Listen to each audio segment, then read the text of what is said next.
We can get started. Good morning, everyone, and thank you for joining us today for this insightful discussion on science conducted at EPA and the implication that flawed science can have on public health.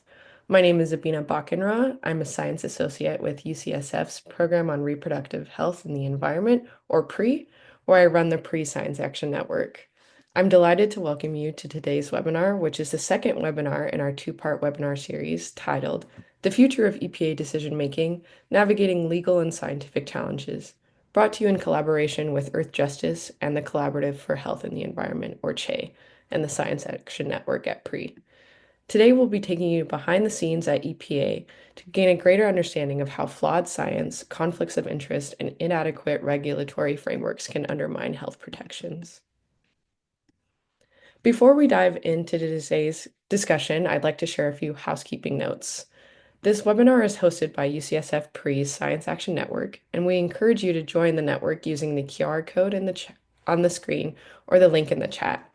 The Science Action Network is an interdisciplinary group of over 200 scientific experts, public health advocates, and healthcare professionals who use their collective expertise to engage in policy that advances public health and environmental health through public commenting, publications, and more. The SAN regularly hosts events where members are able to learn and engage more with chemical policy at EPA and beyond. To learn more about our future events, we encourage you to sign up for the SAN. Throughout today's webinar, we encourage you to engage with us. You can submit your questions at any time using the Q&A feature. At the end of the lightning presentations, our Q&A moderator, Dr. Rashmi Joklaker, will guide us through your questions. We're privileged to have with us a group of experts who will help us understand the scientific issues that take place at the Environmental Protection Agency and their implications. Joining us today is Dr. Nick Chartres, who is a senior research fellow at the University of Sydney and a collaborator with the UCSF PRE, specializing in commercial determinants of health with a focus on chemicals, nutrition, and public health. He has extensive experience in evidence evaluation and works with international organizations to improve transparency and reduce bias in scientific evaluations that support policy and regulation. Dr. Jen Sass is a senior scientist at the Natural Resources Defense Council, NRDC, and an expert in U.S. chemical policies, specializing in toxic chemical regulation and advocating for science-based health protective regulations. Jen regularly provides testimony to Congress and federal advisory committees and is a lecturer at George Washington University's Department of Educational and Occupational Health. Patty Goldman, JD, is a senior attorney at Earth Justice, specializing in environmental and public interest law. With a history of litigating cases that protect communities and ecosystem, her successes include safeguarding farm workers, forests, salmon populations, and orca whales. And she's been recognized as a super lawyer since 2006. Dr. Maria Doa is a Senior Director of Chemicals Policy at the Environmental Defense Fund, EDF, focusing on reducing toxic chemical exposure through the implementation of the Toxic Substances Control Act. Prior to joining EDF, Maria had a 30-year career at the EPA, developing programs to reduce risks from chemicals like lead, mercury, and asbestos. Michelle Mabson is a health scientist and social advocate who provides technical expertise on environmental health and justice issues at Earth Justice. A former EPA staffer, she co-founded Black Millennials for Flint and is currently pursuing a doctorate in public health at Johns Hopkins, focusing on environmental health. John Kalmus-Katz, JD, is a senior attorney at Earth Justice, focusing on the implementation of the Toxic Substances Control Act and advocating for stronger chemical safety protections. Before joining Earth Justice, he worked at an environmental law firm in New York on hazardous substance remediation and environmental impact litigation. Dr. Tracy Woodruff is the director of UCS PRE and the Earth Center at UCSF, where she conducts groundbreaking research on the effects of chemicals on pregnancy, child development, and health. A former senior scientist at US EPA, she's a national expert in chemical and regulatory policy. Finally, our Q&A moderator for today is Dr. Rashmi Joklaker, who leads the Science Policy and Engagement team at UCSF PRE. She focuses on how toxic chemicals impact vulnerable populations and works with policymakers to address these issues. She previously worked as a staff scientist at Earth Justice, supporting community-focused legal advocacy with scientific evidence on chemical exposures. Detailed bios can be found on our co-host, the Collaborative for Health and Environment's website. Before we move into lightning presentations with our group of experts, we will be joined by Dr. Joe Klaker, who will put this talk into context and walk us through a current effort to protect science and transparency at the EPA under the new Trump administration. With that, I'll turn it over to Rashmi. Thank you so much, Abina, and thanks to everyone on the call for joining us today. So as Abina mentioned, in today's webinar, we'll be featuring a series of lightning presentations from leading experts in public health and science policy, as shown here and very well introduced by Abina. These experts will be highlighting the flawed science at the US EPA and the serious implications of these shortcomings and what they have on public health. Next slide, please. So chemical production and use in the US is escalating exponentially, as are chronic diseases, including cancer, diabetes, and neurological harm. And these disturbing trends are in part due to harmful chemical exposures from everyday products, contaminated food and water, and pollutants released by industries such as fossil fuels and plastics. Next slide, please. At the same time, our polling data shows that an overwhelming majority of people living in the United States want the government to do a better job of protecting them from harmful chemicals. People want to feel safe in their homes, workplaces, and communities, but today, that safety is being jeopardized by the very agencies tasked with safeguarding it. This makes it all the more urgent that federal agencies like the EPA transform and meet the public's expectations for protection. Unfortunately, for years, under both Republican and Democratic administrations, the EPA has fallen short. It has repeatedly failed to protect public health and continues to rely on flawed science that undermines effective chemical regulation, leaving people vulnerable to toxic chemical exposures. Next slide, please.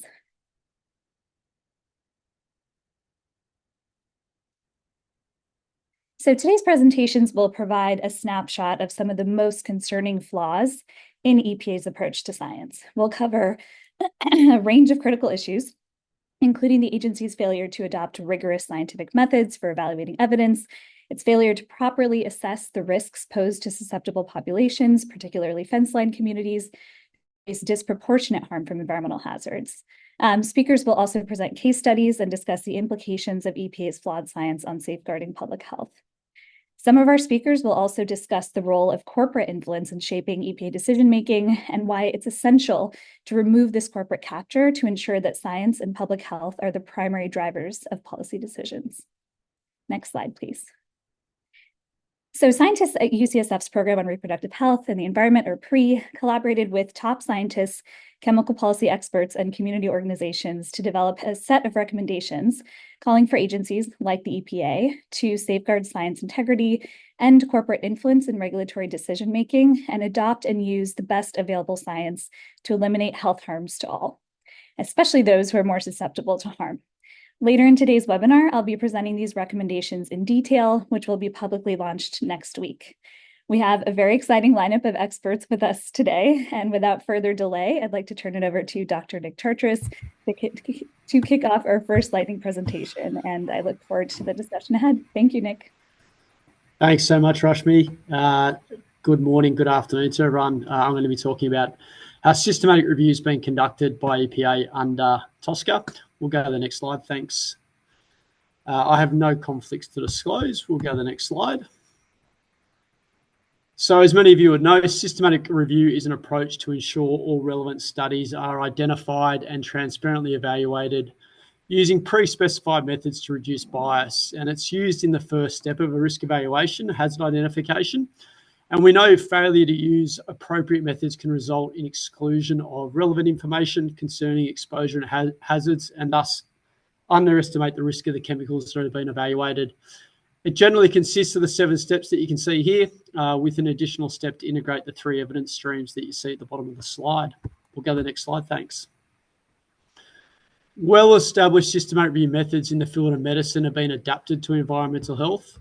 This included adopting and adapting methods from both Cochrane and Gray that you can see here on the screen. And we know empirically that when adhered to the majority of the principles and rules used in these approaches, we get less biased results, or results that are closer to the truth. And I'll get you to advance the slide twice. Thanks, Sabina. Hopefully it works.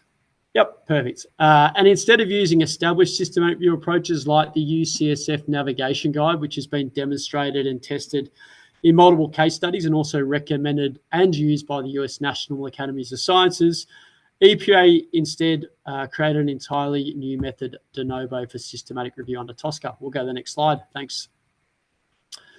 So this timeline is to help orient you to how EPA has conducted systematic review over the last 8 years under TSCA. In 2018, EPA published the application of systematic review in TSCA risk evaluations, and that was essentially to guide the agency's selection and review of the scientific studies that were to be used in TSCA chemical risk evaluations. In 2019-2020, the first 10 draft risk evaluations were released, and along with the Science Advisory Committee, so the SAC, also as early as September 2019, made extensive comments on how the TSCA systematic review method diverged from established best practices in every step of the systematic review process and how they could improve it. In February 2021, the NASM reviewed the TSCA systematic review method and also made extensive comments on how it diverged from best practices.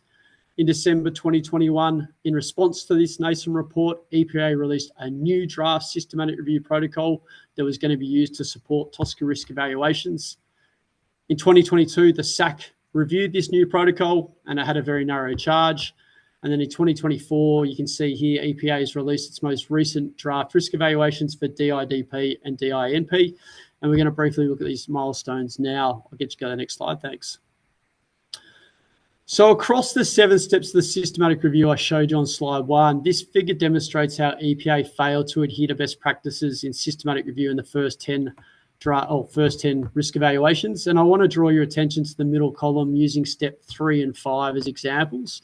For step 3, publishing a protocol outlining how the assessment will be conducted in advance is an essential and an initial step for a systematic review. It ensures judgments regarding the approach to study selection, study evaluation, and also evidence integration are made before reviewing the evidence, and knowledge of the results does not bias the risk evaluation. However, EPA did not publish pre-specified protocols for the first 10 risk evaluations, leaving them open to potential bias. For step 5, for evaluating studies, risk of bias assessments are used to evaluate how a study was designed, conducted, or analysed or reported that may decrease confidence in the results of that study. And then rather than using an established method for assessing risk of bias, EPA's TSCA method instead introduced a novel method containing critical flaws, including using a quantitative scoring method, which led to a study being given an overall rating including unacceptable quality, which would then exclude the study from the evaluation. And such an approach is not empirically based and led to the inappropriate exclusion of studies from these evaluations. We'll go to the next slide, thanks. The main implication for these methodological flaws is this. EPA could and can cherry pick the data it wants and say that it's been adhering to a scientifically valid approach, and it thus has corrupted the term systematic review. I'll get you to go to the next slide, thanks. Another way to think of this is that reliable health protective risk evaluations rely on an evidence base of primary studies that are rigorous and well conducted, and they also rely on systematic reviews that are also rigorous and well conducted. And without this solid methodological base, the entire evaluation crumbles. And as you can see here, the downstream implications of which is that the most susceptible subpopulations, including fence-line communities, children and pregnant people, are not fully protected as the true risk of chemicals are underestimated. I'll get you to go to the next slide, thanks. In 2021, the NASM reviewed, as I said, the TSCA method, noting critical flaws in every step of the process, reflecting what I showed a few slides ago. In fact, the method was so flawed, these world-leading systematic review experts told EPA that OPPT should step back from this approach that it's taken and consider components of the OHAT, IRIS, and navigation guide methods that could be incorporated directly, and specifically into hazard assessment. And EPA said they would no longer use the method. I'll get you to go to the next slide, thanks. So in December 2021, EPA released its new draft systematic review protocol, which was a cross between a generic framework plus chemical-specific information for the next 20 TSCA risk evaluations in the appendices. And in 2022, the SAC, again made up of world-leading systematic review experts, reviewed the new draft protocol And again, it told the agency, previous recommendations from the SAC and NASEM pointed out existing methodologies could and should be used to both improve the basis for the decisions made and to save time and money. These recommendations should be reviewed. I'll get you to go to the next slide, thanks.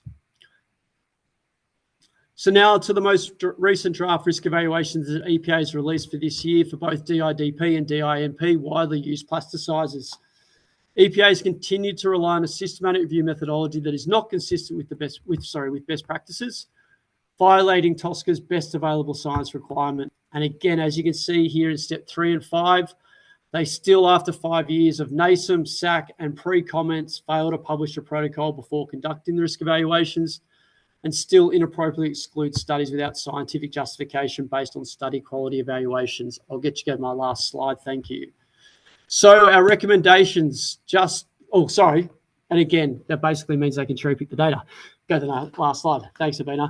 So our recommendations, just like that of the NASEM and SAC, are number 1, EPA should implement a single agency-wide, transparent, consistent, and science-based systematic review method as recommended by the NASEM and consistent with the best available science. Number 2, EPA should use study assessment tools that are empirically based and should modify the current IRIS approach so it does not inappropriately discount or exclude studies based on perceived methodological flaws.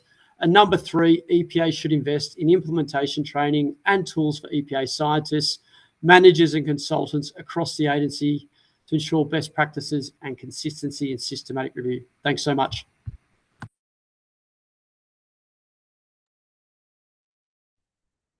Thank you. So the next topic is EPA's inappropriate use of NAMs to reduce children's protections for organophosphate pesticides. Next slide, please. So the first question is, what are NAMs? That's an acronym that refers to new approach methodologies. These are designed to replace animal testing, and think of cells in a petri dish and computer models that are trying to predict impacts on people. Next slide, please. Because EPA is trying to reduce animal testing by using NAMs, it asked the NAS, the National Academy of Sciences, to conduct a review. And the NAS recommended that EPA develop policies for each use of NAMs to ensure that the use will conform to applicable legal standards, will fully address the relevant questions, and adhere to systematic review best practices. EPA hasn't done this for the OPs. Next slide, please.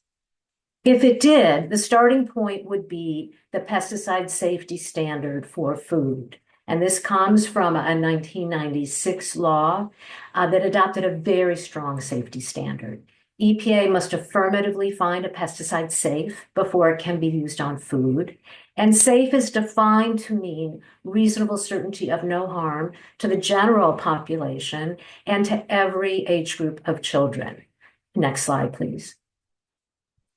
The Food Quality Protection Act also established a children's safety factor, a tenfold safety factor to account for pre- and postnatal toxicity and gaps of information on exposure and toxicity.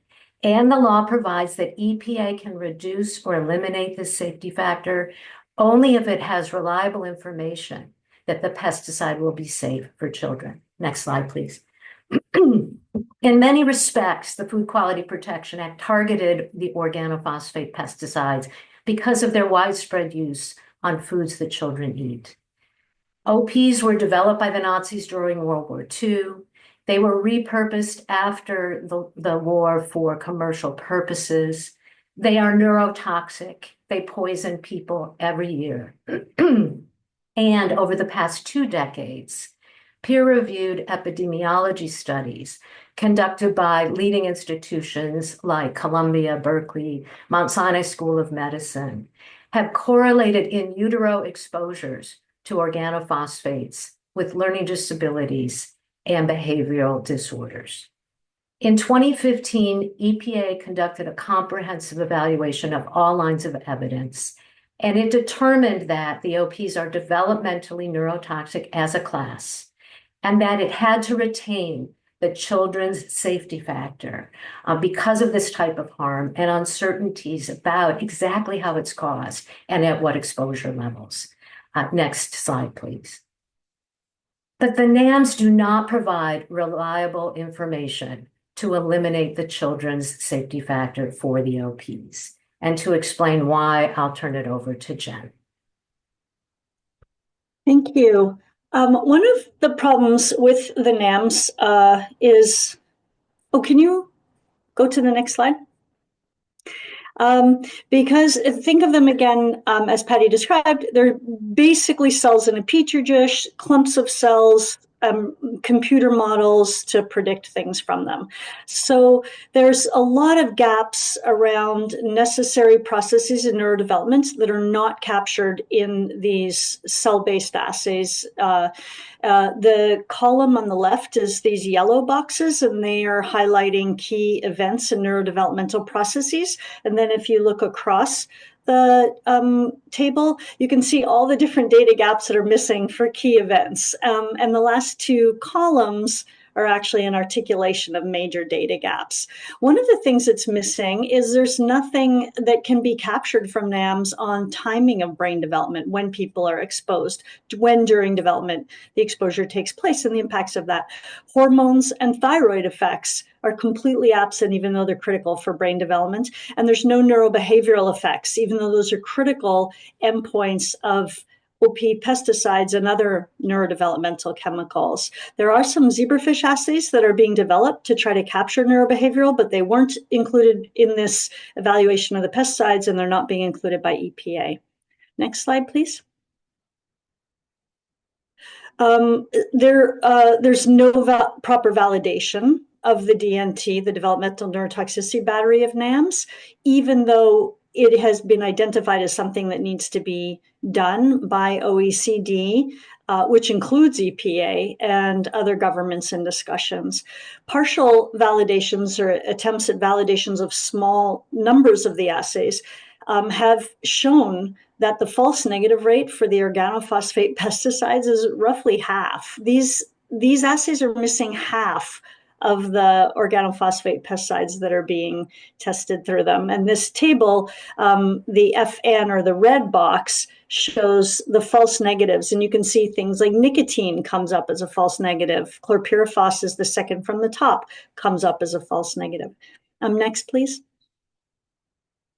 Unfortunately, EPA misused NAMs to reverse the treatment of organophosphates as developmental neurotoxins as a class of chemicals. And this is the major problem. EPA cannot draw conclusions from inconsistent NAMs given their gaps in coverage, the lack of validation, no uncertainty analysis. EPA downplayed epidemiology that correlated in utero or early life exposures with learning disabilities and behavioral disorders, things that can't be captured with NAMs, but were shown in epidemiology. EPA ignored the epidemiology, and it skewed the weight of evidence for accepting uncertainty in NAMs results, but dismissed epidemiology, claiming there was uncertainty, even though these were published and repeated studies. Next, please. The problem is that EPA is finding no DNT potential from negative NAMs. This is despite leading experts, including collaborative government groups like OECD, saying that this is a misuse, that you shouldn't do it. So negative results from DNT should not be interpreted as a lack of DNT potential. And then OECD has said this is due to both the high level of uncertainties as well as lack of coverage in critical neurodevelopmental processes. Next, please. Fundamentally, everybody will be harmed by these decisions, but to leave these dangerous pesticides on the market, farm workers and farm worker communities will suffer disproportionately. Exposure to pesticides is so much more frequent and so much higher. EPA must not allow the development or use of NAMs to perpetuate or worsen these unequal or harmful impacts. That's a quote from a letter that we wrote to the EPA administrator with farm worker health and environmental groups last year. Thank you.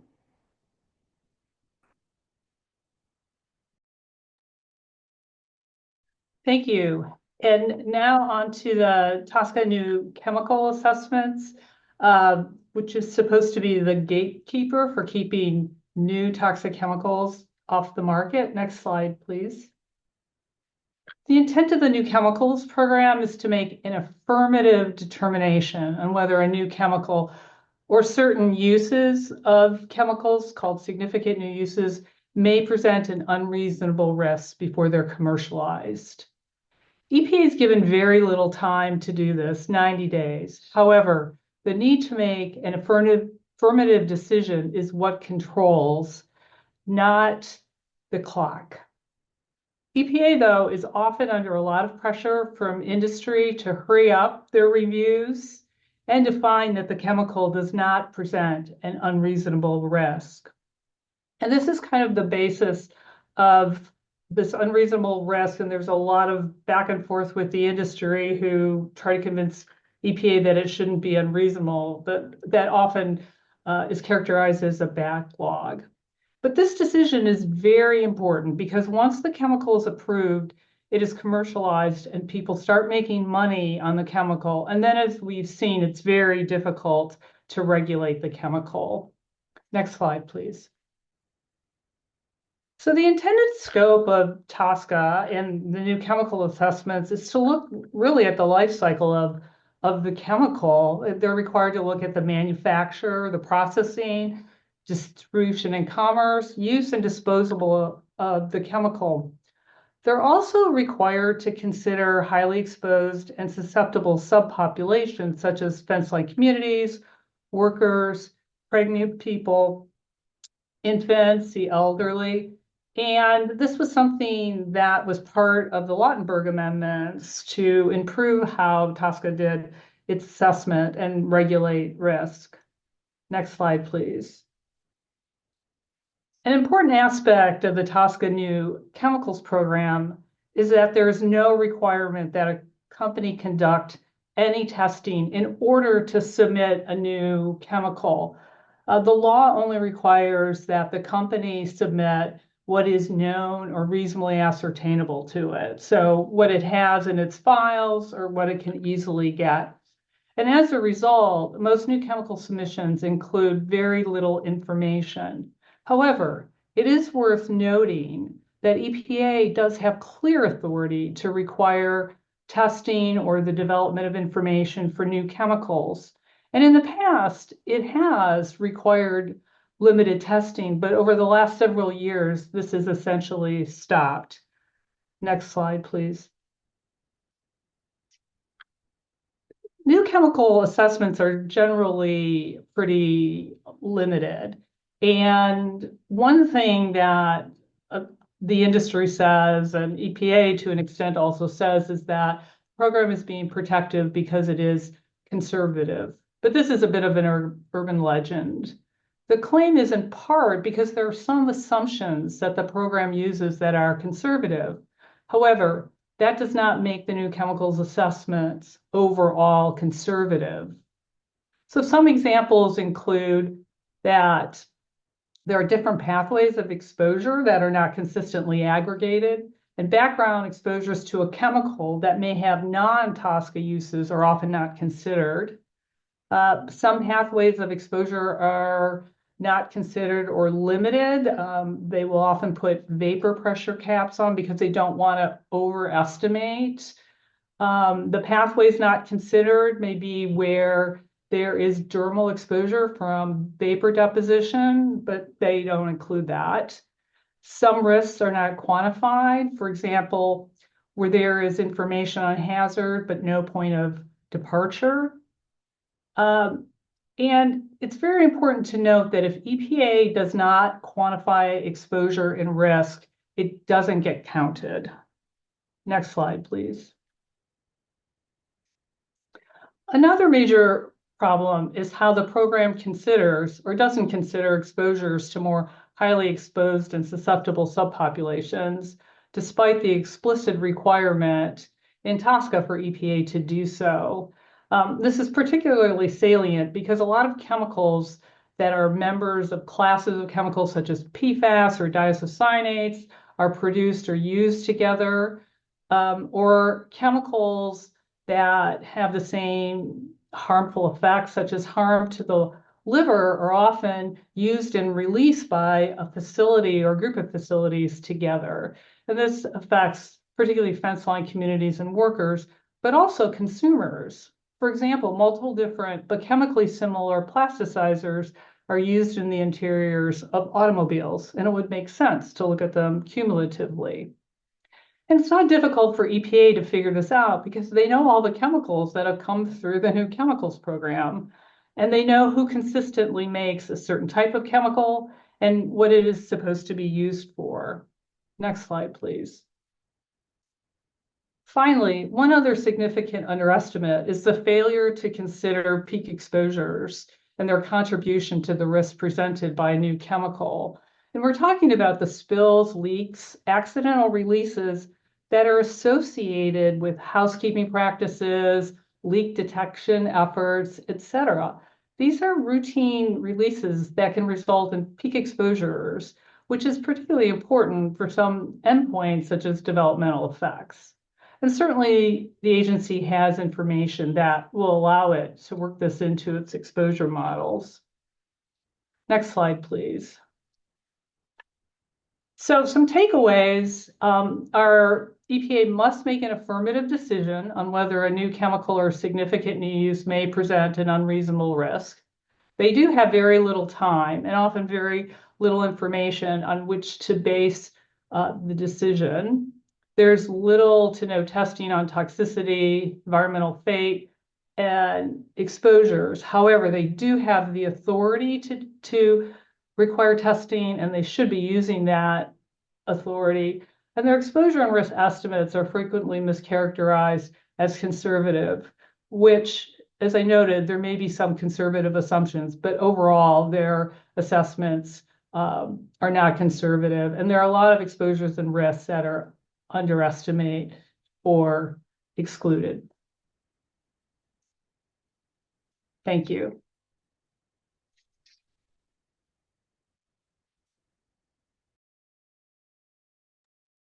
Okay, thank you so much, and good morning or good afternoon where you are. My name is Michelle Mapson, and I will discuss the issue of uncontrolled emissions from lead-acid battery manufacturing facilities. Next slide, please. So what are lead-acid battery manufacturing facilities? Next slide, please. Okay, so as the name describes, lead-acid battery facilities produce batteries. They're used in a variety of applications, including starting vehicles, providing emergency power, and even to power electric bicycles. EPA regulates what is known as the lead-acid battery manufacturing area source category, a mouthful, which are a group of 45 facilities that emit lead via a number of processes. And essentially, lead oxide paste is added to grids. It creates plates that are then cured and assembled into a battery. And this source category emits about 2.6 tons of lead. That's 5,200 pounds of lead each year. The map here shows us that there are different locations of the lead acid battery facilities. Those are in purple, whereas the red on the map depicts ambient air monitoring sites for the National Ambient Air Quality Standards, or the NAQS, for lead. And these monitors are one of our sole measures of ambient lead in our country. So later I will be discussing some additional analyses, but here we actually did look at a spatial analysis showing that only 4 lead acid battery facilities are within 1 mile of a lead NAQS monitor. Another 6 are within 5 miles. That's about 13%. And then another 11 are within 10 miles of an ambient air monitor, only a quarter of these facilities. So that's a small proportion. And can you advance one, Abina? Okay, great. So for perspective, we see here in California, there are 8 lead acid battery facilities. And despite the appearance of clustering, no facilities are actually within 1 mile of an ambient air monitor, and only 2 are within 5 miles of a monitor. So spatially quite distant. And finally, on this slide, I'll just note that according to EPA's demographic analysis of the source category, lead acid battery facilities are most often located in predominantly Hispanic and Latino communities. Next slide, please. So as we take a closer look at this issue, we learned that lead emissions from lead acid battery facilities are entirely self-reported. But we found in this analysis, again, which I'll talk about next, that of these self-reported data, the emissions data were actually quite unreliable and likely underreported. And to provide some context onto why this is an important issue, even EPA identified this particular source category as needing to be updated and strengthened as part of its strategy to reduce lead exposures and disparities in the US. And indeed, ambient lead emissions are both a legacy and current issue for communities across the country, and they are inundated with new lead emissions from these facilities on a regular basis. And I know this goes without saying to this group, but lead is extremely toxic and harmful, even at low levels of exposure. We know that there is no safe level that's been identified for exposure, and it can cause irreversible neurological damage in children, among other deleterious effects to organ systems. And really, when you look at lead in air, it is particularly pernicious because it has been shown that the body absorbs higher levels of lead when it's breathed in. Let's advance one more, please. There we go. So despite this reality, EPA has held that it is not required to conduct fence line monitoring, which is a technological development for this source category, even with evidence suggesting that there's inaccurate self-reported emissions. Okay, next slide. So let's get into this issue of unreliable emissions for these facilities. Next slide, please. So here, and thanks in part to colleagues at Earth Justice, we looked at a subset of facility emissions, including point and fugitive emissions, and data that was reported to EPA's toxic release inventory, as well as the national emissions inventory between 2017 and 2020. We included 12 facilities. Those are 3 in Indiana, where we have current partners and clients, 5 of the highest emitting lead acid battery facilities, as well as those facilities that were included in what EPA called its monitor to model analysis, which was an analysis of facilities that are near lead NACS monitors.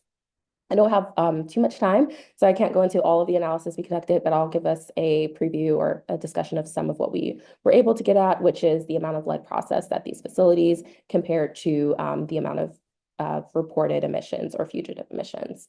Next slide, please. So one finding of our analysis was that the TRI reported emissions did not correlate to the amount of lead processed. And here we conducted a Pearson correlation analysis between air emissions data from the TRI and the total releases and transfers, which we obtained from the ECHO database. This is a measure of total processed lead. It's a method to evaluate if the air emissions and amount of processed lead correlate and exhibit similar trends that we would expect. A strong correlation would actually suggest that emissions align well with what we would expect for production values. And really what we found, though, here is that for the subset of facilities, 8 of the 12 had weak correlations. And this weak correlation suggests less confidence in their reported air emissions because these values did not align well with their production values. Next slide, please. Furthermore, there were missing data for certain years, and much of this data was missing from the TRI database, and this included missing fugitive emissions data. We were able to expand this out all the way to 2022. And just to note here, for example, a facility named Clarios, which is actually one of the highest lead emitting facilities in our country, simply did not report emissions since 2017. Other facilities have reported 0 emissions. These are fugitive. And in Stryton's case, they have reported the exact same amount of fugitive emissions down to the 100th power for years. Next slide, please. So I will wrap up just to say that overall, our analysis shed light in the fact that the data reported by at least a subset of the lead acid battery manufacturers we evaluated were unreliable and at times included missing information. We saw significant drop-offs in emissions with facilities when they switched to modeled emissions. We saw some facilities reporting no changes in emissions year after year, no reporting altogether, and then also a weak association between reported emissions and the total lead that they processed at these facilities. Earth Justice and our clients, we've maintained that fence line monitoring should be required at these facilities so we can accurately account for lead emissions, and that the emissions for these facilities must be reduced to meet EPA's commitment to reduce lead exposures and disparities in vulnerable communities. And I will stop there. Thank you for your time.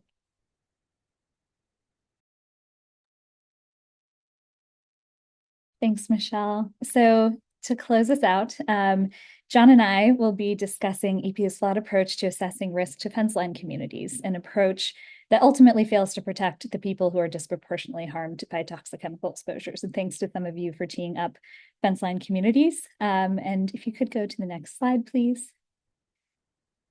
So I wanted to start by kind of defining what we mean by fence line communities. These are neighborhoods that are proximal to industrial facilities or contaminated sites, and that are directly affected by the operations and emissions from these sites. Residents of fence line communities are exposed to higher levels of toxic chemicals in air, water, soil, and even food, such as fish, which are integral to the traditional diets of some indigenous peoples. Due to discriminatory land use policies, inequitable siting practices, and other forms of environmental racism, these communities are more likely to be home to people of color and indigenous populations, and also tend to neighbor multiple polluting facilities clustered close together, exacerbating their exposure to a range of hazardous chemicals.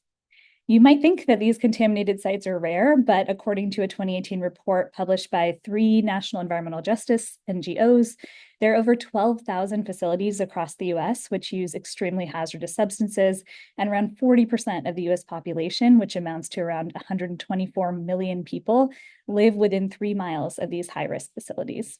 Next slide, please. Yeah, so EPA has a legal obligation when it is evaluating the risks posed by chemicals to consider exposures and risks to fence line communities.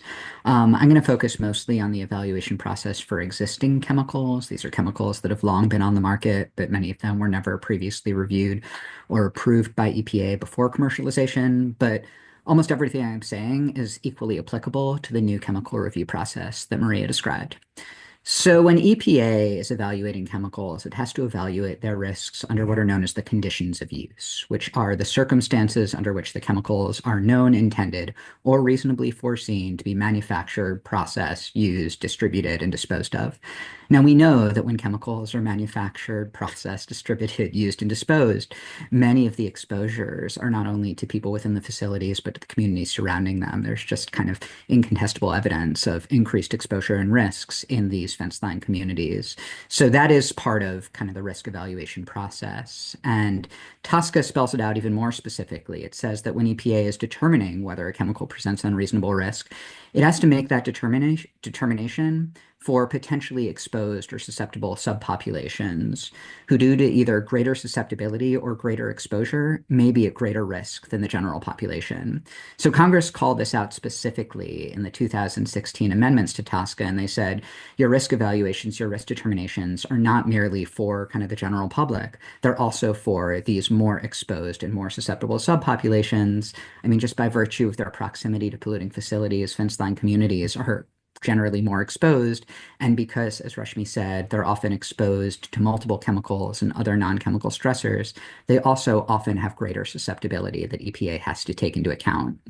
And then finally, TSCA requires EPA to conduct risk evaluations in a manner consistent with the best available science. And as EPA's independent science review panel, the Science Advisory Committee on Chemicals, has frequently reminded EPA, that requires EPA to look at chemical risks to fence line communities. And yet, despite all of those mandates in the first 10 risk evaluations that EPA conducted under the 2016 TSCA amendments, it did not consider any exposures or risks to the communities surrounding facilities where the chemicals are used and processed and disposed of. It completely ignored fence line community risks.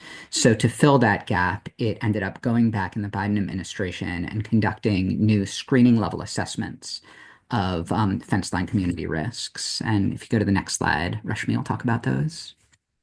Thanks, John. So in 2022, EPA released its first screening methodology to assess risk to fence line communities from chemicals regulated under TSCA, and the goal was to incorporate this methodology into the risk evaluation process. While this was a step forward, the approach was severely limited. Under this initial methodology, EPA proposed to examine only one chemical at a time being released from a single facility through a single exposure pathway. So, for example, either air or water, and for a single and specific chemical use or condition of use, as John highlighted, like manufacturing or disposal. EPA also planned to only rely on a single year's worth of chemical release data from the Toxics Release Inventory, a database that Michelle highlighted in her talk. And this narrow focus ignored the broader, more complex reality of chemical exposures happening in these communities. Not to mention, EPA had no plans to account for non-chemical stressors such as poverty, racism, or existing health disparities, which disproportionately affect fenceline communities. So if you could advance to the next animation. Although they made some changes to the approach since then, the overall risk assessments remain inadequate and really only represent a tiny fraction of the pie of exposures that are happening in these communities. Next slide, please. So I want to walk you through some data that illustrates why this approach is too simplistic. Earth Justice scientists analyzed chemical release data across 4 US fenceline communities, shown here in the gray. And each graph here represents a different community, with blue bars showing TSCA chemical releases reported to the TRI, or the Toxics Release Inventory, over a 10-year period for 14 different chemicals. And what you can see is that chemical releases vary significantly from year to year.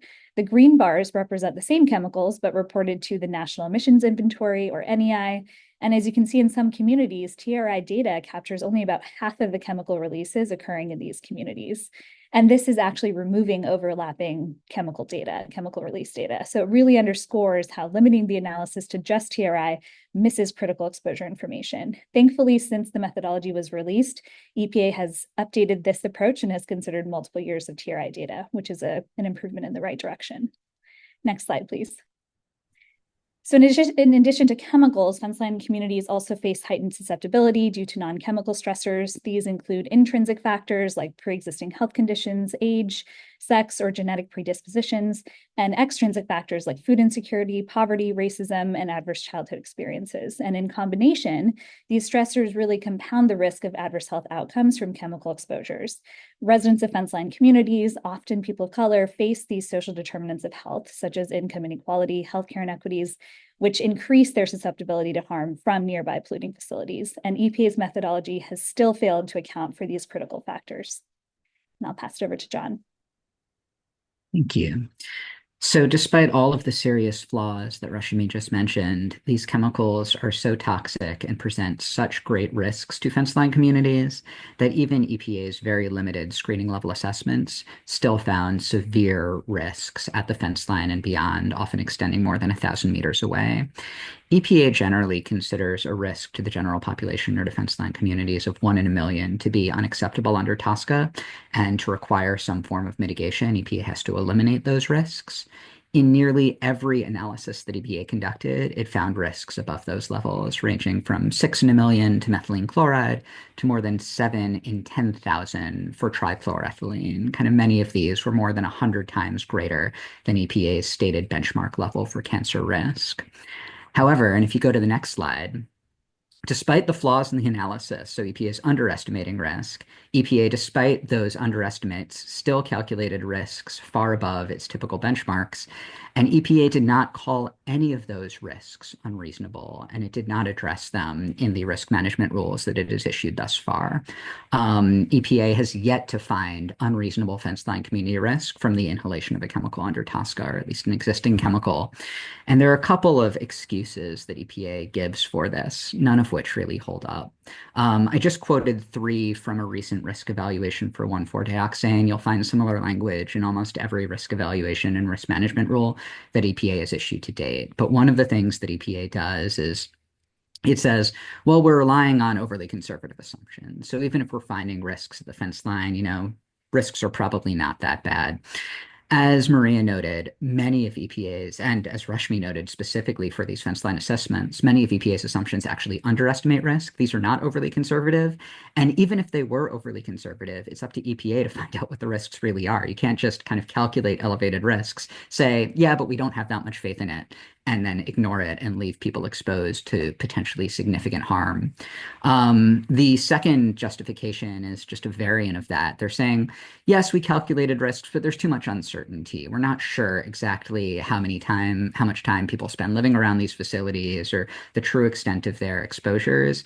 And again, this is basically EPA conducting an analysis, and then instead of regulating based upon the results of its findings, which is what the law requires, kind of sort of discounting it and saying, well, we're not sure that we were right. So instead of gathering more data, instead of refining our calculations, we're just going to write this off. And then finally, EPA conducts land use analyses to try and determine whether there are people living around the facilities and within the zone of risk that it is calculated. And it often uses these land use analyses, I think, improperly to write off the possibility of fence line community risks. And if you go to the next slide, there's just one illustration of that. So this is taken from EPA's recent 1,4-dioxane risk evaluation. The map here is of the Manchester neighborhood in Houston along the Houston Ship Channel. So I want to just read a quote very briefly from that evaluation. Facilities that are releasing 1,4-dioxane as a result of these conditions of use are chemical manufacturing companies. For these facilities, even 1,000 meters from the point of release is more likely to be a point within the same facility or another nearby industrial facility rather than a fence line community. So EPA is saying, just kind of rather broadly, these are large industrial facilities. They're probably not that close to houses. So even if you're calculating risks 1,000 meters away, we really think that's going to be okay. This purple sphere, the purple circle, is 1,000 meters from the Huntsman Chemical Facility in Manchester. And what you see here, the entire kind of on my screen, right side of the circle, those are houses in a public park. So kind of literally, the analysis that EPA conducted really contradicts its justification that these are large facilities that aren't going to be located close to communities. You have houses that are much less than 1,000 meters away. And the other thing that I'll note, and EPA admits this, it does not know where in this facility 1,4-dioxane is being released. Like basically, it is taking the center point of the circle from coordinates that were reported by industry, but that is just an overall facility coordinate reported to the TRI. The actual release point could be even closer to the surrounding houses. So EPA keeps on using these land use analyses to sort of dismiss its own risk calculations, and there's really no basis for it to do so. And if you go to the next slide, I think we're almost done.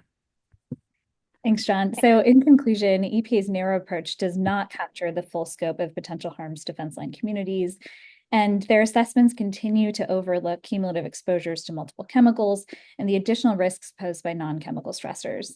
So what does this mean for communities? This means that communities facing the most harm from chemical exposures will not be adequately protected under EPA's current rulemakings and will continue to face disproportionate health impacts from these exposures. And yeah, I'll pass it to John. Yeah. Another major concern relates to state preemption. TSCA regulations, once EPA has regulated a chemical, it often limits the ability of states to regulate the same chemical. So if EPA is underestimating exposures and risks and therefore finalizing underprotective risk evaluations, they're not only being left behind on a federal level, but EPA is at the same time limiting what states can do to fill the gaps. So really taken together, these shortcomings highlight an urgent need for the EPA to adopt better, more comprehensive scientific methods like cumulative risk assessment, which considers multiple chemical and non-chemical stressors together. This approach would more accurately reflect the real-world exposures and risks faced by fence line communities and would provide a stronger basis for protecting public health. So thank you so much. And that concludes the lightning talk portion of today's webinar. I wanted to transition us to the Q&A. We'll have about 20 minutes for Q&A, and I see some great questions popping up in the chat. So if all of the speakers could put your cameras on. Thank you, thank you. Let's start with the first one. What are the top 3 reasons why the EPA is not following scientific best practices? In your humble opinions. I was writing an answer for this, so maybe I'll just give my 3 from the written answer.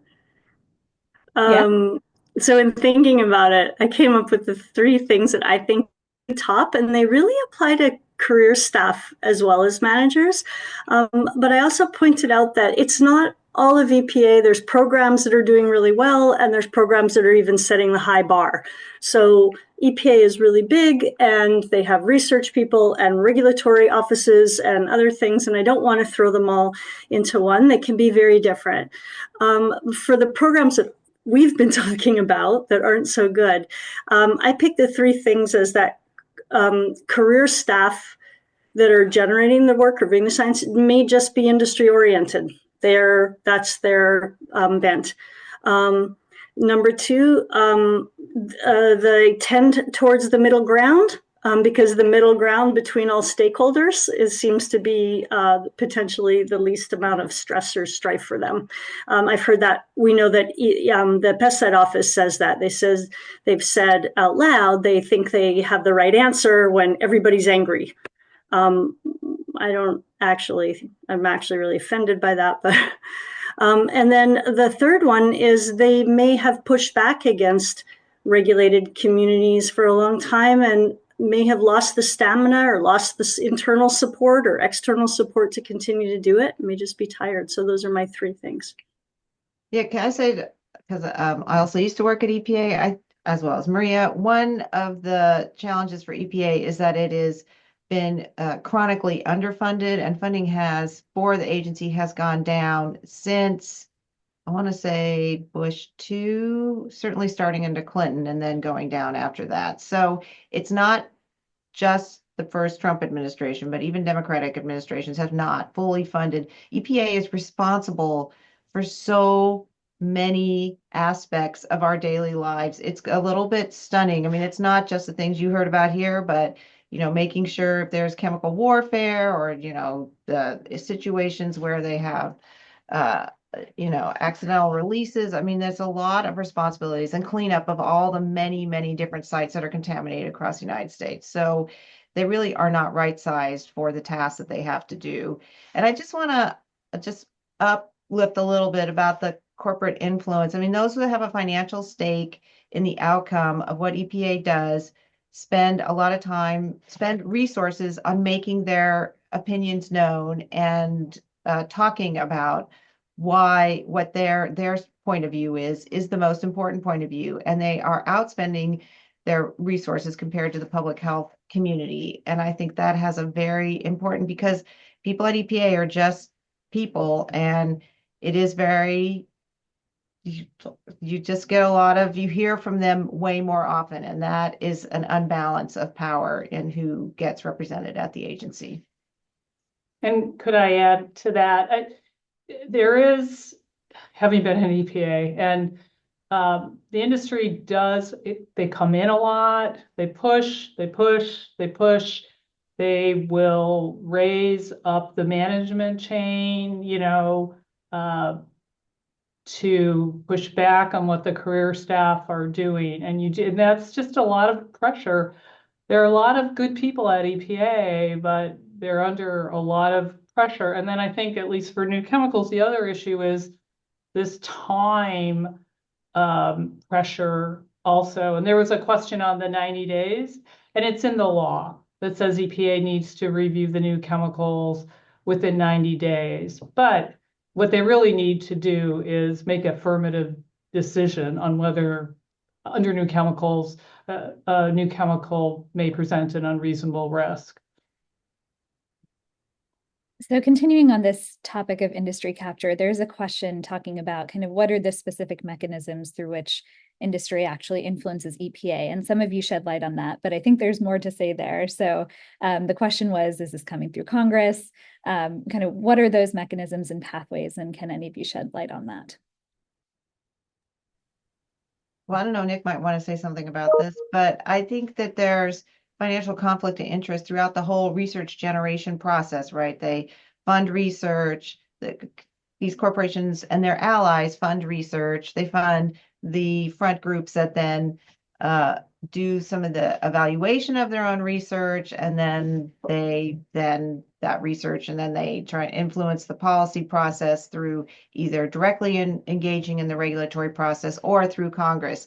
And this has been well documented through empirical research about how financial conflicts of interest influence the research process. And the National Academy of Science has recognized this, particularly in just going very specifically on the systematic review work. The National Academy of Sciences has said that financial conflict of interest can bias the research output, and therefore EPA should account for that when they're evaluating these studies. That doesn't mean they don't consider the studies, but that empirical research has demonstrated that financial sources of funding for the research results in study outcomes that are more favorable to the industry that's funding, whether it's the tobacco industry, the pharmaceutical industry, the chemical industry. So this is documented, but yet EPA, because there are other forces that saying those of financial conflict of interest know that this is very threatening to how EPA could evaluate the science, has not adopted this recommendation that has been made in, is it 3 reports now, Nick? I can't remember. There's like Yeah, three 3 reports, and the SAC in the 2022 review of Right. their TSCA protocol also said they should be accounting for funding bias. So there's been multiple committees, both the NASEM and SAC, saying this. Yeah, I think you encapsulated all the key issues. I think one additional point I'd make is the scientific panels. So when they're convening scientific panels to review risk evaluations or rulemakings within the agency, it's really critical that EPA looks to implement an approach like the International Agency for Research on Cancer. They have a conflict of interest policy which should be implemented agency-wide across all federal agencies within the US, really, whereby anyone with a financial conflict of interest that has expertise, they can be consulted in the process, but they're removed from any type of decision making when it comes to whether the chemical or the product under evaluation is harmful or not. And there is a very specific approach that IARC uses that the agency can certainly implement, and that will ensure that the scientific evaluations that come out of these panels is free of financial conflicts of interest. I just want to follow up too, just to iterate that we're seeing the downstream effects of EPA inability to deal with real problems. I mean, the presentation by Michelle and then John and Rashmi on these communities live in areas that are clearly being polluted by toxic facilities, and EPA is not, because they have this influence by financial interests, are not dealing with the actual problems that people actually feel in their communities because they are sicker. And this, I think, is forcing people to be much more, I think they're expressing this through the ballot box. They're saying, you know what, the system is not working for me. It is. And so I think that is an important component of us being more responsive to people feel this, but we need to be more, we need to do more to address that feeling. I just want to quickly follow up. Thanks, Ashmi. And Tracy, this is shifting gears slightly, but back to the lead acid battery issue, to say that EPA itself has known that fence line monitoring has been used as a technological development for air toxics rulemakings in the past, and including for another source category, specifically secondary lead smeltering processes. And so here we actually did take EPA to court on this, where essentially we were able earlier in the summer to secure a commitment that remands the rule back to EPA and requires EPA to actually look at fence line monitoring. So we're looking out for that rule to come. But interestingly, one of the arguments that we found during that process is EPA saying that because these facilities were not already using fence line monitoring, that was not considered a development. Whereas in this case, it would be up to EPA to require it. It's a minimum in terms of the costs required to install these. We've looked at the cost basis. It is minimum sort of burden to industry to do this, but to community, to folks living at the fence line, to the partners and clients we have in Indiana who have been dealing with these issues for decades and waiting for relief. This would be information that would show exactly how much lead is coming out and further secure protections to reduce that amount of lead, instead of just relying on likely unreliable self-reported information. So we're seeing hopefully in the next administration as well that there is going to be some movement on this fence line monitoring issue, and we want to see that across other source categories as well. Patty? I wanted to reflect on these issues by looking at times when EPA has done a good job of looking at the science and accepting the results, and kind of ask, well, why did it work then? So the first is when EPA did a comprehensive literature review for the organophosphates in 2015, it acknowledged the association between in utero exposures and neurodevelopmental harm. And it did so through several reviews by the scientific advisory panel. And so that was a success. Now it's undoing that now. And so you have to ask, well, why is that? And I think at least the pesticide office mistrusts epidemiology, which is in contrast to how air pollution and OSHA rely on that kind of evidence. The second example I want to give is a recent bold action that EPA took on a pesticide. The acronym is DCPA, which is not widely used, was not widely used. The company, AMVAC, hadn't done a thyroid study that was required. EPA finally got the results of that study. So it was an industry toxicology study, and the results were just shocking in that the exposures that would happen in pregnancy were virtually certain to cause lifelong damage from thyroid deficiencies. And EPA did an emergency suspension action, which it hadn't done in 40 years.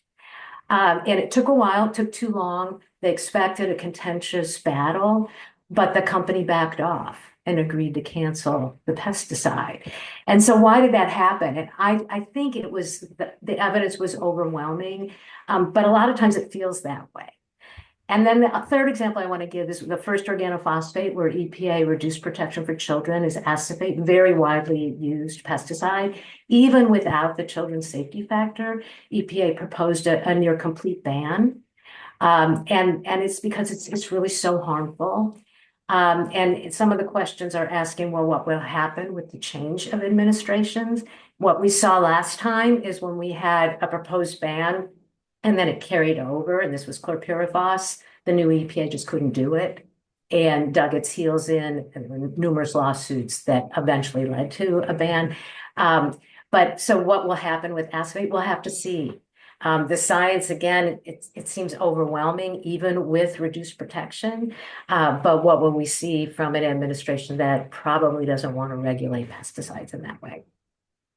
Yeah, I just want to follow up too. I mean, I think we've seen we don't have anyone talking about the drinking water office, but the new rules on PFAS in drinking water do represent what we think is how EPA could structurally accommodate some of the best available science, including using systematic reviews to identify health effects that never would have been identified, particularly the prenatal exposures to PFAS and effects and increased risk of low birth weight, which ended up being a significant portion of the benefits of the rulemaking, and the cardiovascular effects, as well as the cancer risks. So, and in that case, the new rules are essentially setting requiring PFAS levels to be at the lowest level possible. So, I do think can happen. I think that's why some of the work that we're doing is so important in terms of, because the rules are not set up consistently across EPA to adopt the best available science to support and to have all the data to support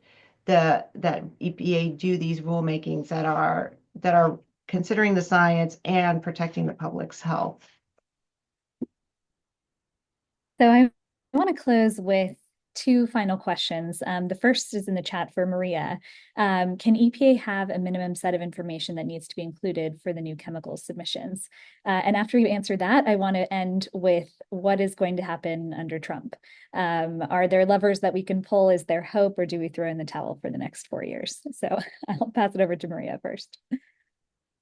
Well, it would be a good thing to have a minimum data set for new chemicals. And even if, and you could even craft it such that there were minimum data sets for categories that are very specific for hazard and for environmental fate, which is particularly important.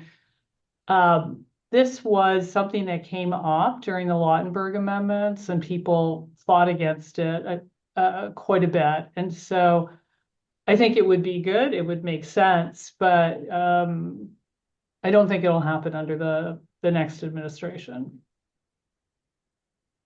But it's not required in the law either, right? So it has to be something that EPA does affirmatively, which is very atypical for them to do that. It's usually adherence to whatever Congress tells them, which I think is an important component of this, is that if Congress is vague and doesn't give specific instructions, EPA will go to the lowest common denominator because of all the public pressure that they have. Right. And actually in Lautenberg, well, first of all, there is authority in the new chemicals program. There is explicit authority. TSCA Section 5 is regulation pending the development of information. Yeah. This has been used in the past for a lot of chemicals, and that's where some of the initial information came on some of the PFAS actually, and there was additional authority put into another part of TSCA to give them the authority to generate data for like classes of chemicals or for in any other way that would help with a new chemical review. So there's plenty of authority. EPA just hasn't been using it. And I see John's hand was up. Well, Maria said exactly what I was going to say. Yep. I mean, your question about what's going to happen, I mean, no one can predict the future, but we know what happened in the past, and Patty talked a little bit about that in the previous Trump administration. But I do think Agenda 2025, which was published by the Heritage Foundation, and I believe somebody who wrote that is going to be nominated to head OMB, will be, I think, a very important blueprint for how they will, I mean, they've been very clear about what they want to do at EPA, which is including getting rid of the Office of Environmental Justice and the Office of Children's Health Protection. And I think from the purposes of what we've been talking about on this call, to revise a lot of the rules about how science is evaluated, and in particular, moving to, well, I was just copying them all down here, but basically moving to really using the approaches that have been used in, I mean, they say to address causality of health effects and to get rid of linear no threshold analysis. I mean, they're going right deep into how the science is used. So I think this sets it up well for what we've been talking about doing in terms of talking about what is actually the real best available science and not a FA science. I don't even know what to call it, but you can think of a better name than me. Maria and then John. And could I add, I mean, it's a couple other things that are very specific in Project 2025. And in addition to TSCA, there are a number of points where they're trying to weaken TSCA, but also going after the IRIS program. Oh yeah, remove funding. Yep. The ability of the TSCA program to use IRIS assessments. And then you mentioned linear no threshold. That is one of the points that was in the secret science rule before what was called the transparency rule, which was the secret science rule. So I think that we should anticipate seeing that again. Oh yeah, definitely. So I think on specifics, kind of, I was going to mention the IRIS thread as well, but one general thing is, I mean, and we saw this during the first Trump administration, they tend to overreach. Like basically we know what their agenda is, but they go so far and are so far outside the kind of generally accepted kind of scientific standards, that it does provide, I think, both it mobilizes people. I think when you're trying to kind of rip apart core kind of public health protections that people currently enjoy and benefit from, when you're trying to kind of just break down kind of what has been decades of established kind of scientific understanding of carcinogenicity, like there is kind of both a scientific and legal basis for kind of pushback. And I think that is what we're going to be focused on. Like basically there are best available science mandates in TSCA. There are avenues kind of that were used to fight the secret science rule in the first Trump administration. And I think kind of the one silver lining is they're not subtle. Like kind of they go for everything and don't have kind of a strong legal or scientific foundation behind much of what they're trying to do. And that will provide opportunities for kind of continued scientific and legal fights. Thanks, John. And in the interest of time, I do want to move us into kind of our closing portion of today's webinar. So thank you so much to all of these fantastic experts for your presentations and for your time spent with us in this Q&A. So there were a couple of questions that came up in the chat about what can we do about this? And I'm hoping that this last portion of our webinar will kind of address that exactly. So Bina, if you could, yes, thank you so much.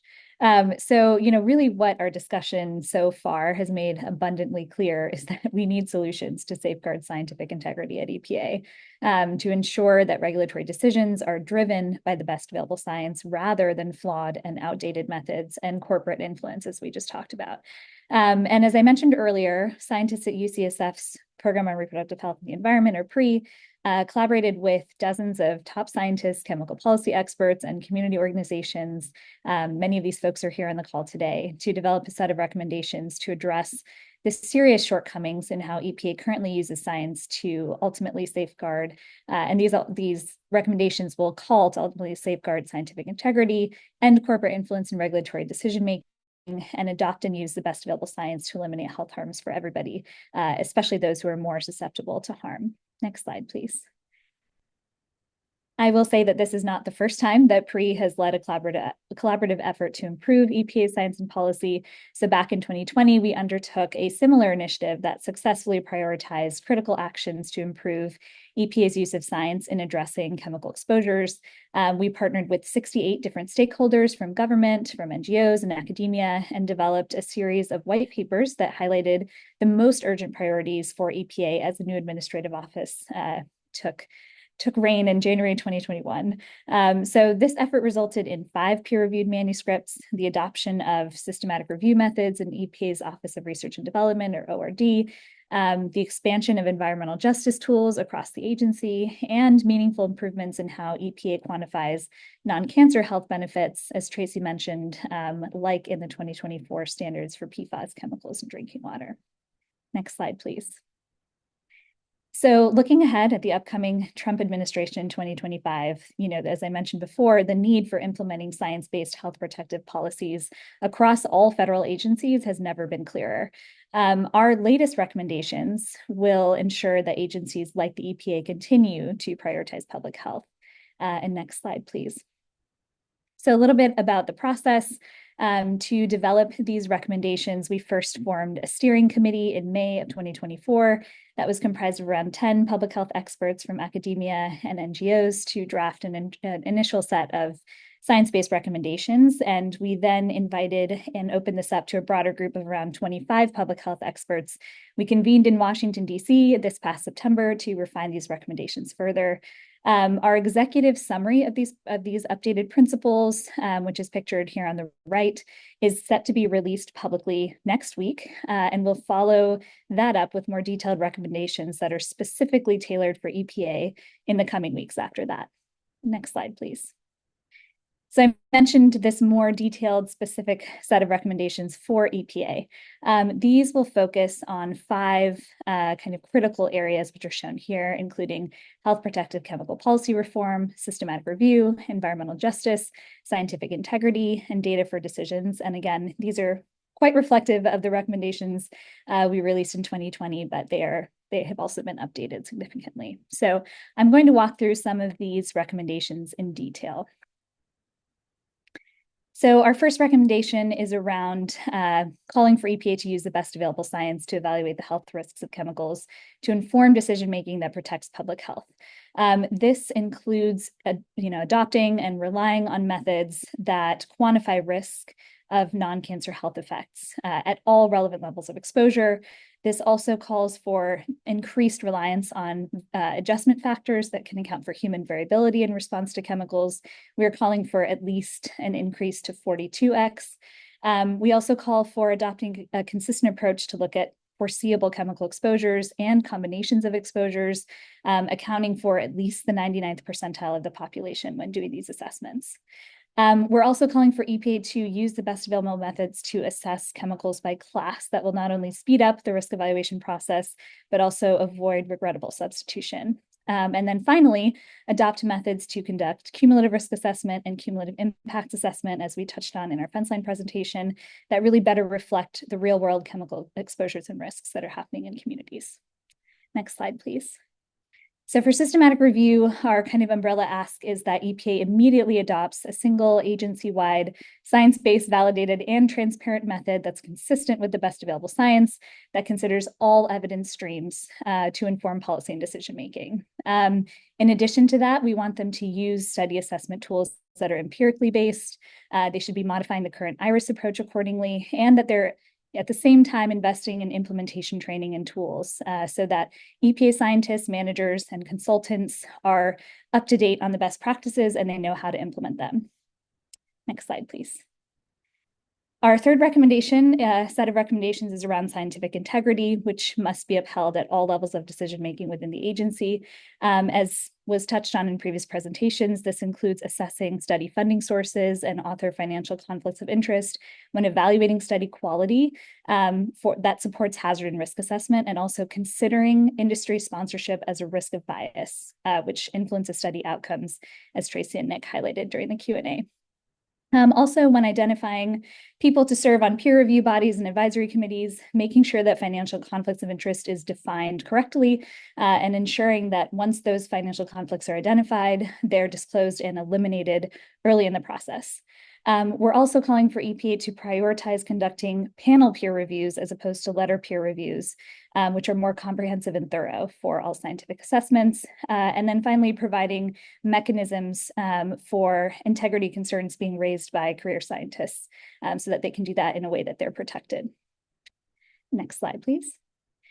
So our umbrella recommendations on environmental justice call for EPA to initiate efforts to eliminate health harms in communities that are more highly impacted by the cumulative impacts of chemical exposures and non-chemical stressors.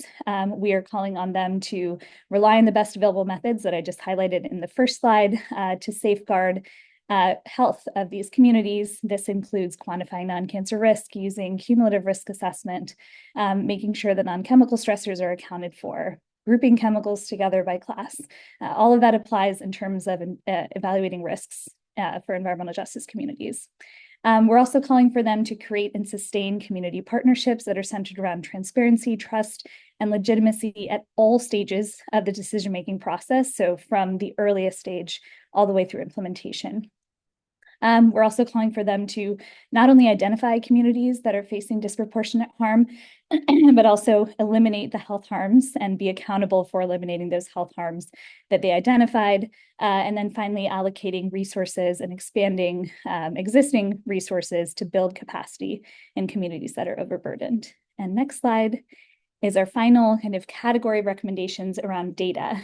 So we are calling for EPA to invest in systems that support collecting, organizing, and making more accessible environmental health data and evidence, which will ultimately allow the agency to advance public health. This includes asking EPA to leverage all sources of existing data and use its legal authority to require testing to fill data gaps. We know that there's a plethora of data sources that EPA regularly maintains and does not tap into for its assessments. Also calling for them to maintain and protect the credibility and access of data, and also continuing the long-term funding of current systems, methods, and tools that are critical for health decision-making. This includes the EJ screening tool, the CGES tool, Cal, EnviroScreen, et cetera. We're also calling on them to reaffirm the value of animal testing. Patty and Jen gave a fantastic presentation on how new approach methods have been misused within the agency and how they're moving away from animal testing prematurely in some cases.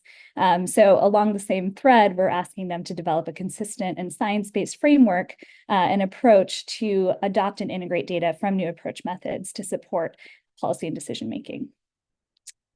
And next slide, please. Actually, if you could go back one slide. Before we transition to kind of the final portion of the talk, I did want to kind of conclude and say that, you know, we are really committed to ensuring that the next administration prioritizes transparent, unbiased science that's free from corporate influence to inform policies that protect public health and the environment. We really firmly believe that all these recommendations that I walked through will not only strengthen the scientific frameworks of regulatory agencies like EPA, but also enhance their ability to identify and mitigate toxic chemical exposures in the future, which will ultimately safeguard public health and the well-being of all people living in the US, especially those who are most susceptible. And I want to turn it over to Tracy to close us out with what is our path forward, especially under this Trump EPA that's coming up in 2025. Thanks, Tracy. Yeah, thank you, Rashmi, and thank you all the speakers on the call. So I think that part of the work that we're doing is to set the stage to affirm what what collectively has been discussed and been through multiple discussions with other scientists as well as authoritative bodies about what is the best available science and approaches to carrying out that best available science for evidence-based decision making. And clearly, we have a good picture of what the next administration is going to be doing through both Agenda 2025, which will, I think, serve as one of their blueprints for how they're going to be approaching EPA and environmental health decision making, as well as the excellent memo that Michelle just shared with us. I think that that's going to be something that we're anticipating. But I also wanted to just affirm what John was saying is that they will be moving. We saw in the first Trump administration that they moved pretty aggressively against some of the underlying structural issues that have been established and used by EPA for some time, and that can be, fortunately, there are things in place to make that difficult to undo.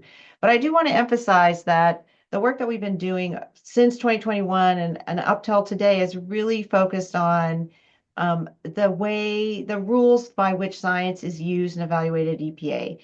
They are not set up to use the best available science, nor to protect the public health. It's definitely they're rigged against that. And we need to really change the nature of how that's done. And I think we've seen some progress in that. And systematic reviews was the first approach to making assessments of all the available science more transparent and more consistent. Is it being done to the best extent possible? No, but we have seen really important advances in this area that really will ultimately lead to a better, more transparent and consistent approach to how EPA is identifying hazards from toxic chemicals. Clearly, the way that they're doing risk assessments is never conservative. It's only conservative in the fact that they're underestimating health risks, and we've documented this over and over. And so that is why the principles we've put out are so important in terms of resetting how science is used in that area.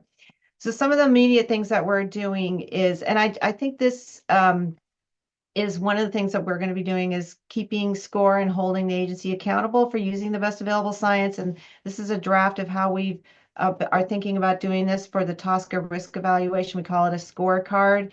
We have identified all the best practices and how EPA should be identifying systematic reviews and then evaluating the exposures and risks and doing their unreasonable risk determinations.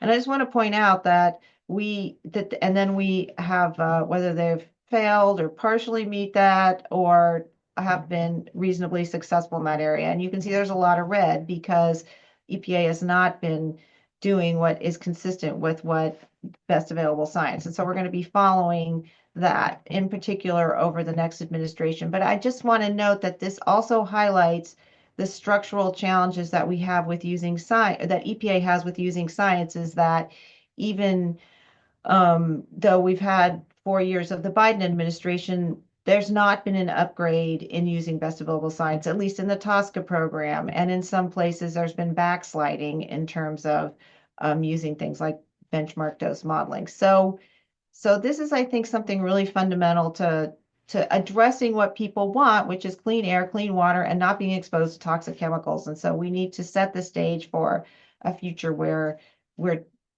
actually using the right science. I think that we've been another area that we're been contemplating is how to create what should be the way that science is used, so kind of like a shadow EPA and how that would play out. We've done this already with the TSCA program where we've shown how if they really calculated the non-cancer health effects risks from the exposures that are being allowed to be used in their risk evaluations, they're actually, for many occupational exposures, excessively high. And so we want to continue to do that to show how should EPA really be calculating these health risks. And then we think that the states are going to be really important. Some states have been important leaders in how to improve the use of science. California, as an example, has upgraded the way they've considered human variability in response to toxic chemical exposures. So working with states so that they can demonstrate as laboratories of how best available science can be used to protect their citizens from environmental harms is another approach that we think is we're going to have an investment in. Next slide. Is there a next slide? No, that's it. Thank you, Tracy. It could be that my internet is very poor. I think that's, and so stay tuned. We have more coming out. As Rashmi said, we're going to be releasing the documents and more as we get farther into this. And I'll turn it back to Rashmi and Abina. Yeah, thank you so much, Tracy, and thank you to the rest of our incredible panelists for sharing their insights and expertise today. It truly has made this webinar invaluable.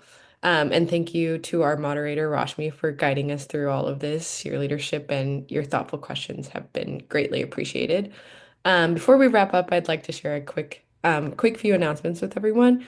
First, a recording of today's webinar will be shortly available, so if you'd like to revisit any of the key points from the webinar or share it with colleagues, you can easily do so.